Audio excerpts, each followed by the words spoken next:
നിറവയറുമായി നിറചിരിയോടെ ദീപ്വീർ social മീഡിയയിൽ maternity ചിത്രങ്ങൾ വൈറലാകുന്നു. ബോളിവുഡിലെ പ്രിയ താരദമ്പതികളാണ് രൺവീർ സിംഗും ദീപിക പദുക്കോണും.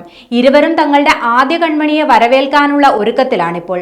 സെപ്റ്റംബറിൽ പുതിയ അതിഥി എത്തുമെന്നാണ് സോഷ്യൽ മീഡിയയിലൂടെ ഇരുവരും അറിയിച്ചിരിക്കുന്നത്.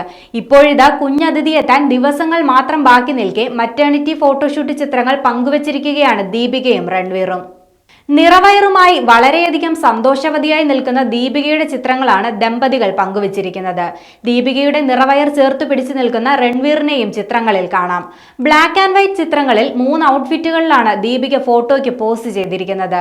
മറ്റേണിറ്റി ഫോട്ടോകൾ പങ്കുവച്ചതോടെ നിരവധി ആരാധകരാണ് താരദമ്പതികൾക്ക് ആശംസകളുമായി ഫോട്ടോയ്ക്ക് താഴെ കമന്റുകളുമായി എത്തിയത്. നിരന്തരം വിമർശനങ്ങൾ നേരിടുന്ന ദീപിക ഗർഭിണിയായപ്പോഴും വ്യാജഗർഭമാണെന്ന തരത്തിൽ വിമർശനങ്ങൾ നേരിട്ടിരുന്നു. ദീപികയുടെ പോസ്റ്റുകൾക്ക് താഴെ അത്തരത്തിലുള്ള നിരവധി കമന്റുകളാണ് ഉയർന്നിരുന്നത്. സറോഗസിയിലൂടെയാണ് താരം അമ്മയാകാൻ പോകുന്നതെന്നും ബേബി ബംപ് എന്ന പേരിൽ തലയണ വെച്ചാണ് വരുന്നതെന്നുമുള്ള വിമർശനങ്ങളും ഉയർന്നിരുന്നു. ഇതിനൊക്കെയുള്ള മറുപടികളുമായാണ് ദീപിക ഇപ്പോൾ മറ്റേണിറ്റി ഫോട്ടോകളുമായി രംഗത്തെത്തിയത്. കഴിഞ്ഞ ഫെബ്രുവരിയിലാണ് ദീപികയും രൺവീറും ഗർഭധാരണ വാർത്ത സമൂഹ മാധ്യമങ്ങളിലൂടെ ആരാധകരുമായി പങ്കുവച്ചത്.